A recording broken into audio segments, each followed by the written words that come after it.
Yes, you read it that right. And it might come as a surprise as much as I criticize Predator Hunting Grounds, but that's usually because of the disappointment on the wasted potential that could have been this game.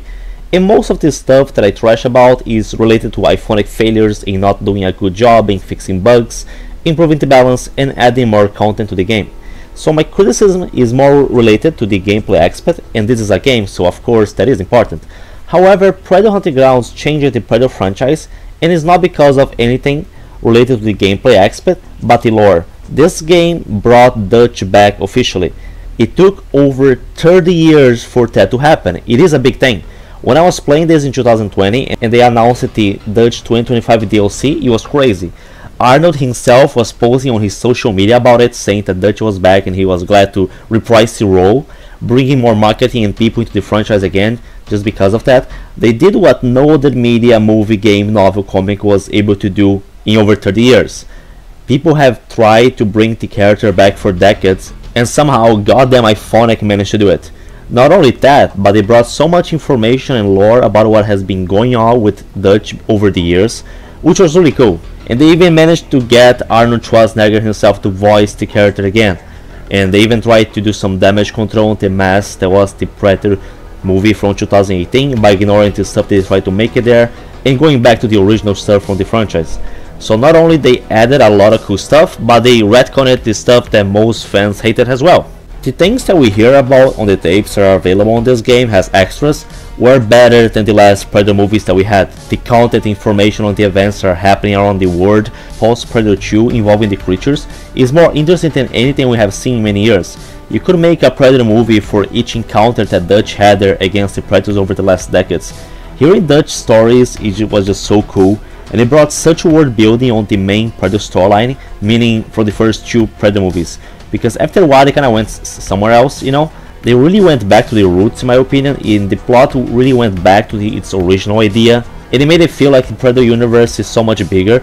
It's not just isolated incidents from the movies, there is so much more that is happening right now involving the Predators. And Dutch is in the center of all this. I'm pretty sure most of us never really expected to have a multiplayer game where we can play as Dutch.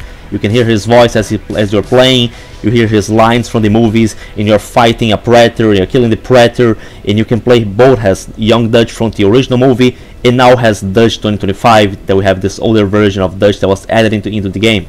I know that it could have been so much better if you also had added the whole crew from Predator, if we had Harrigan, Royce, but we only got Isabel and Curse Dante. I know that we could have much more characters. The game could have been much better in regards to this.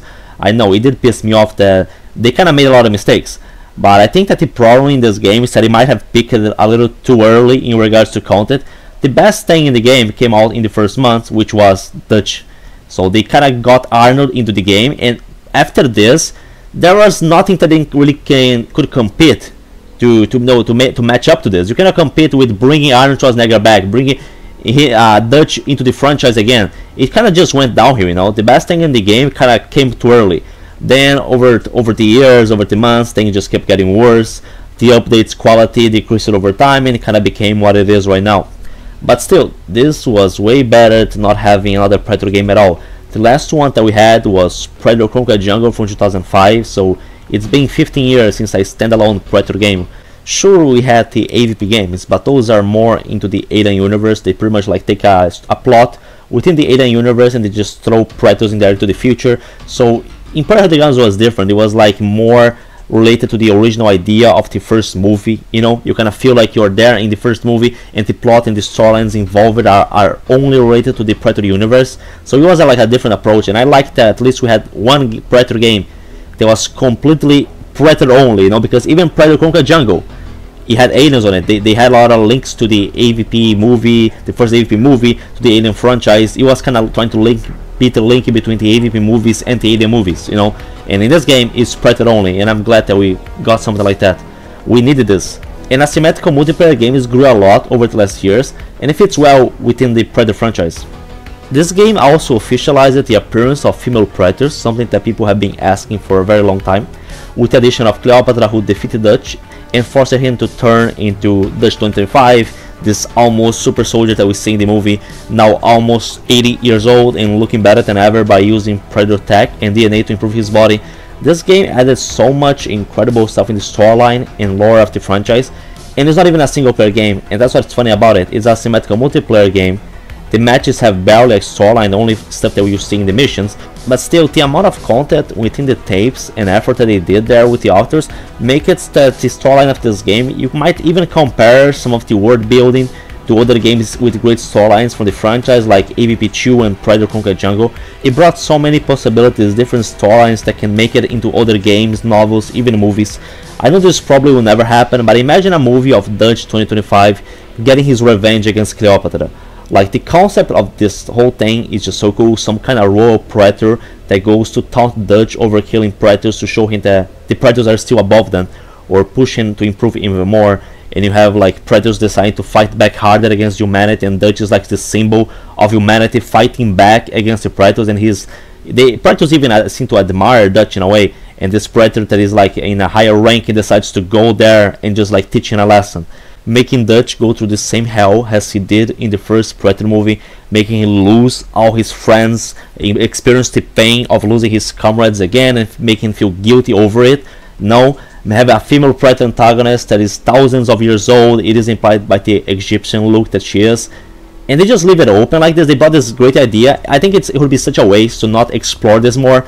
Even the concept of Dutch using Predator DNA to prevent his aging is an interesting way to keep the character alive for longer. Having Dutch fight Cleopatra again and get his revenge would be so great. It would be such a cool storyline. Having him be forced to push himself even harder to become even a better soldier, because Dutch is the best Predator protagonist. There is no comparison in my opinion. In each movie they pretty much like keep getting worse. I do like Harrigan and Royce, but still Dutch's storyline got so much better within this game that his character became even cooler by the lore that was added than he was before. He's just so much better in every single way in comparison to the other ones. I'm not the biggest fan of the DLC creations of Euphonic, I mean the original ones, here the original Predators. Despite them trying to make some lore about them, most of the Predators are just cosplaying human clothes. I thought that was kind of lazy of them to make, like the samurai Viking pirate. Come on, like they try to make some cool storyline about it in the description of the DLC, but I thought the whole thing was pretty much stupid. But the Bionic was really cool. Like, that's my favorite DLC overall, like for Predators. I thought it was really cool. I always liked the idea of a cyborg Predator. I thought the one had potential. Like, I would love to see like a Predator like the Bionic in a movie. I think that they got right within that one. And also we got some closure on what happened to Royce and Isabel. They don't go in many details, but I like it that they gave us something. I really wanted a sequel to Predators. It wasn't as good as the previous two movies, but I thought it had potential, and a sequel would have been much better than what we got in The Predator. I didn't like everything that was mentioned in the Isabel tapes. I'm kind of mixed about the idea of Royce being kind of accepted by Predator society. It kind of gives me some Makiko vibes, and I didn't like that storyline, so whatever. They are giving Royce Predator armor. I kind of understand that Predators get really interested when their prey wins. The same thing happened with Dutch, and with Royce they both seem to have get some admiration from the Predators. However, I feel like that even though Royce kind of relates to the Predators and see himself as like similar to them, this kind of goes a little bit against the character development from the movie, because he might start in the movie as this loner mercenary that only cares about himself, but through the movie he kind of starts getting his like attachment towards Isabel. So the idea of him leaving to go meet Predators instead of going back with Isabel is kind of a little bit against the idea from the movie. So Isabel goes back to Earth, and Royce decides to go meet the Predators. So I don't know what happened after the events in Predators. It seemed like Royce would want to go back to he wanted to go back to Earth, you know, at the end of the movie. He was getting more attached to Isabel. So I don't know why they decided to go with the idea that Royce just decided, fuck it, I'm gonna go live with the Predators now or something. No. And Isabel also said something kind of controversial, that the Predators are not smart, that the hunters, that they don't understand much about their own technology. And there's like these ideas, some people think like the idea that Predators did not make their own technology, but they just stole it from another species. And I don't like it, to be honest. I just see it that they made their own technology, but not every single Predator is involved in making them. You know, if someone's cars break, you know how to drive a car, but you might not know how to fix it yourself. Same thing with the phone. Like, most humans are not involved with making phones, you know, making technology, but most people know how to use them. Like, you don't know how to make a phone yourself or how to fix it has a problem. Same thing with Predators in their technology. A Predator might not be able, like, not every single Predator might not be able to build a shoulder cannon like a plasma caster themselves, but they know how to use it. For me, it's pretty much like the same thing. Most hunters might not be able to make their own plasma weapons, but they know how to use them. They might know a little bit about fixing, maybe not depending on the damage that they are at, but like they're not specialists in technology, they're more specialists in hunting. The part of making technology might be reserved for another group of predators. But in the end, I think that it's good for several reasons that this game even happened. I never thought something like this would ever come out, to be honest. Like back then that we would have like a game like this. And I sure hope it doesn't end here. Until then, we keep moving, we keep hunting, and we keep our eyes open.